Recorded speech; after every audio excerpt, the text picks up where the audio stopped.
17:30 hours, August 1st, 2025. South China Sea, 120 nautical miles southeast of Hainan Island. On board the USS Winston S. Churchill, a sudden blip appears on the AN SPY 1D radar. For a split second, the screen lights up. It's a WZ-8, China's hypersonic reconnaissance drone, cruising at Mach 3, 50,000 feet above the sea, collecting electronic intelligence. Petty Officer Jake Harper, just 26 years old and a sonar technician from Columbus, Ohio, leans over his console. His training in Norfolk comes rushing back. One false signal, one wrong interpretation, and an entire ocean could erupt into chaos. In these contested waters, every move is a calculated risk. The USS Theodore Roosevelt, a Nimitz-class supercarrier carrying 90 FA-18 fighters and more than 5,000 sailors, spearheads the U.S. strike group. Alongside her, 4 Arleigh Burke-class destroyers, the Churchill, Higgins, Finn, and Spruance, each armed with SM-6 missiles, capable of striking targets at Mach 3.5. Across the waves, China's brand-new carrier Fujian cuts through the sea. 316 meters long, carrying 70 J-35 stealth fighters armed with long-range PL-15 missiles. Escorting it are 6 Type 055 destroyers, each equipped with advanced AESA radars that can scan 400 kilometers. This isn't just ocean, it's a $5.3 trillion trade lifeline. And now, a digital battlefield. Just 1 week earlier, Washington had approved $3 billion in military aid to Taiwan, including Harpoon missiles and advanced radars for its F-16 fleet. Beijing's response?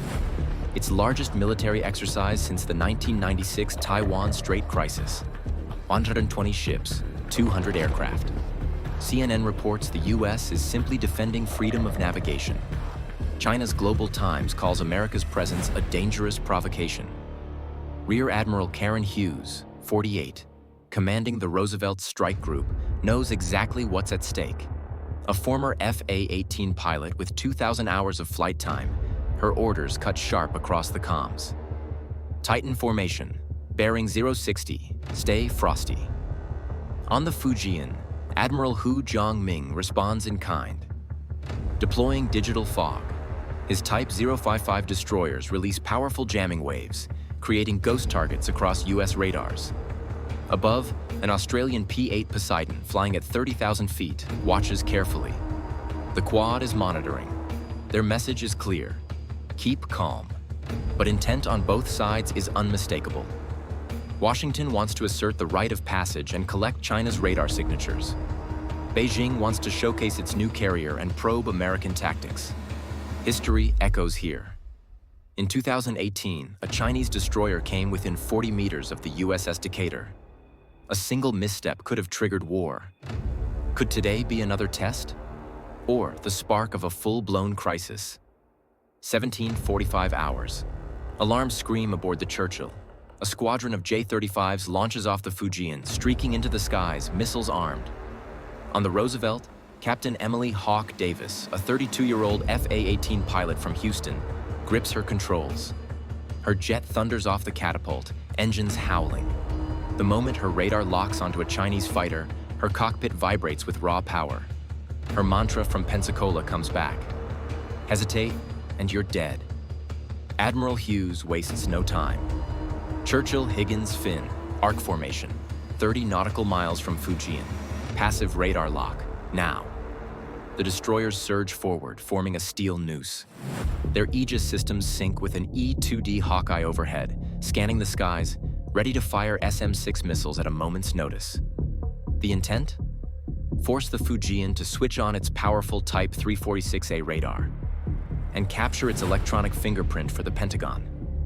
But Admiral Hu counters. His destroyers flood the spectrum with DRFM jamming, spawning a dozen Phantom aircraft across US screens. The sky is littered with ghosts. Meanwhile, Jake Harper's sonar pings. Something stirs beneath the waves.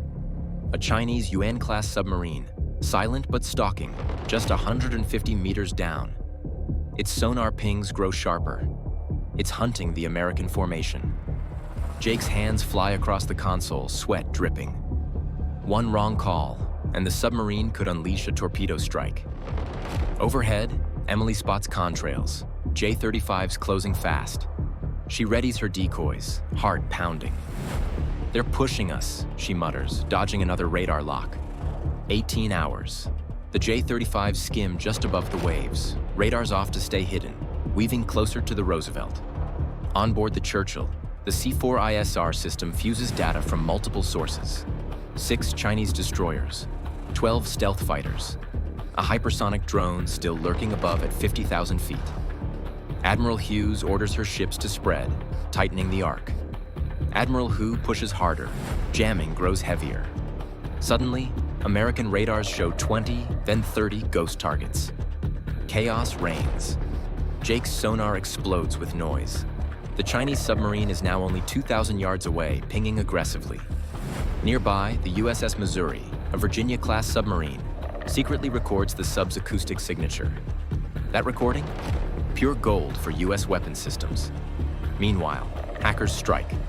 The Churchill's radar feeds go haywire. Link 16 comms crash. "Cyberattack!" Lieutenant Rachel Torres shouts from the Combat Information Center. She recognizes the signature. Sandworm, a Russian-linked group. A third party trying to spark war. Hughes snaps back. "Lock down Link 16, switch to backup comms. No mistakes." 15 hours. The situation spirals. A Panama-flagged civilian vessel zigzags dangerously through the US formation. It's no ordinary ship, but part of China's maritime militia, designed to bait the US into a deadly miscalculation. Admiral Hughes growls into the mic.